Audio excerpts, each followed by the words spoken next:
Ma'am! Ma'am! Wala yatang tao. Ma'am! Ma'am! Ma'am! Ma'am! Ma'am! Ma'am! Ma'am! Tao po. Ma'am? Tao po. Ma'am? Tao po. Ma'am? Ma'am? Ma'am?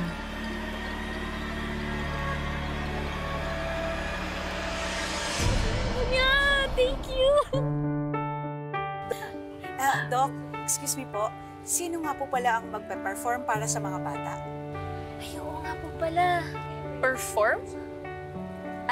Kasi Justine, si Lolo kada Pasko nagpe-perform siya para doon sa mga bata na naka-Santa Claus costume pa siya. Kaya mo na yan. Bakit ako lang? Ma'am Ingrid, kaming dalawa po magpe-perform. Para sa mga bata. Para kayo.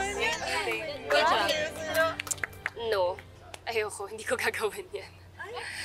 Justine, saan ka naman pupunta? Mag-iimpake pa ako. May flight pa ako. Flight? Saan ka pupunta? Babalik na ako sa US. Paano si Tita Giselle? Paanong what? Wala akong pakialam sa kanya. And please, let's not talk about her kung ayaw mo talagang umalis na ako dito. Tiba-tiba tayo nito, pare. Oo, pare, malaki kikitain natin ngayon, no? Ang bait naman, pare. Ang dami nito, tiba-tiba tayo. Ano? Gusto mo, naniwala ka sa akin. Gusto mo, siwi. Oo, ang dami, oh. Hoy! Tupa. Ikaw ba sa bahay ko, ha? Wala po, sir. Wala akong ginagawa kayo? Wala akong ginagawa, sir. Wala akong ginagawa, sir. Bakit bahay kayo? Ha? Ano nagawa dito? Sino ko to sa inyo?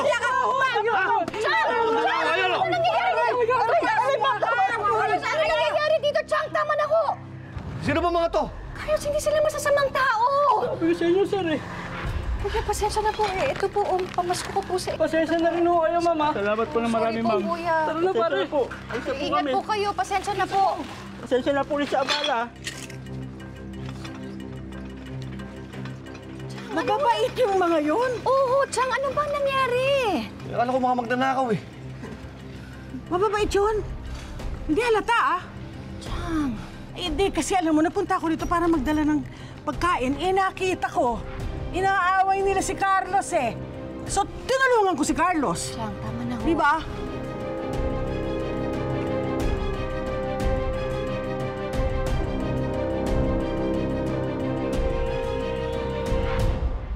Okay, sorry. Pero baka pwede naman na magstay ka muna para pasahin natin yung mga bata. Sige na, para kay Lolo.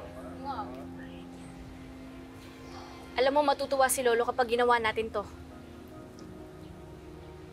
Okay, sige. Basta wag mong hirapan yung steps.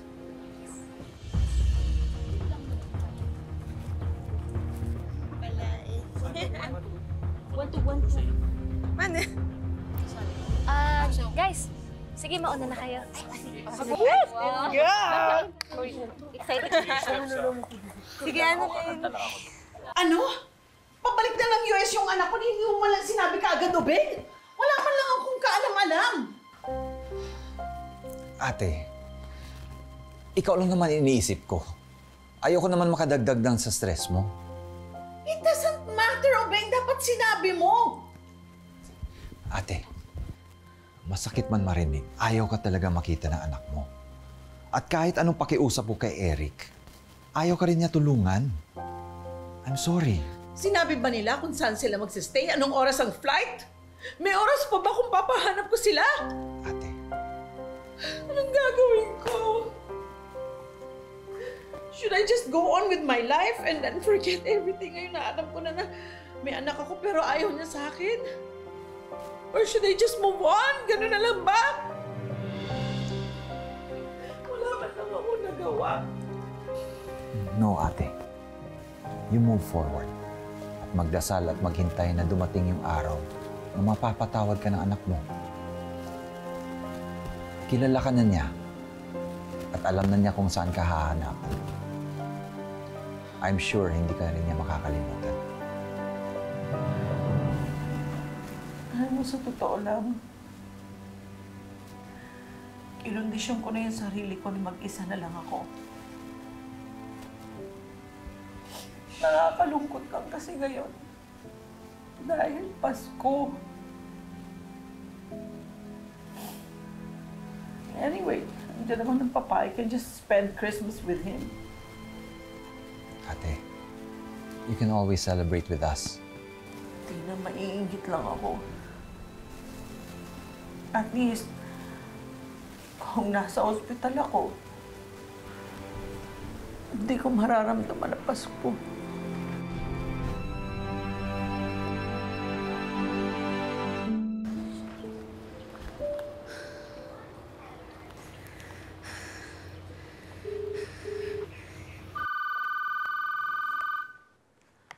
Annalyn?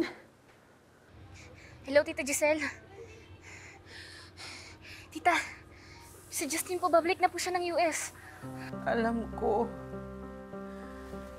Hindi ko man lang makikita ang anak ko bago siya umalis. Hindi po, Tita. May chance pa po kayo. Kasama ko po siya ngayon. Andito po kami sa venue. Ha? Andiyan kayo? O sige, pupunta ako dyan ngayon. Sige po. O, babe, andun sa party si Justin. Pupuntahan ko anak ko. I have to go. Akala ko, nilooban na naman tayo. Bakit kasi pinapasok pa yung mga yon? Sorry, Carlos, kasi ginawa ko lang naman yun dahil gusto ko sanang harapin yung takot ko. Gusto ko kasing labanan yung kaba ko eh. Dahil kung hindi ko gagawin yun, edi habang buhay na lang ako mapapraning, habang buhay na lang ako matatakot sa ibang tao, edi palagi na lang ako nakakulong dito sa bahay. Tsaka gusto ko talagang labanan yung trauma ko eh. Tama yun, Lynette. Labanan mo yung takot mo. Tsaka, Chang, isip ko din naman na hindi naman lahat ng tao masasama. Hindi naman lahat ng tao gusto akong saktan eh. Tsaka, tama po yung sinabi ninyo sa akin na dapat hindi tumira yung takot ko sa utak ko. Very good.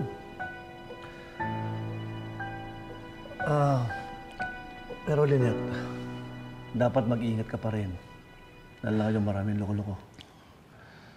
Oo naman, Carlos. Tsaka alam ko naman na palagi ka nandyan para protektahan ako. At alam ko na hindi mo ako iiwan.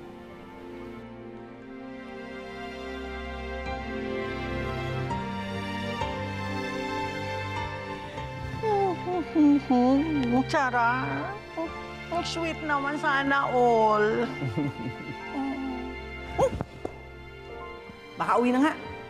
Tutulog ko na lang itong inggit na to. Ay, nga pala. Party ngayon ni Annalyn para doon sa mga bata sa shelter, ah. Hindi ka ba pupunta? Hindi po nasabi sa akin ni Annalyn eh. Pati ba tayong pumunta, Carlos? Ako hindi ko pwede kasi meron akong pasyente sa East Ridge eh. Pero kung gusto mong pumunta, sige, okay lang. Sige ho, Chang. Pupunta po ako. Pero sumunod ka, Carlos, ha?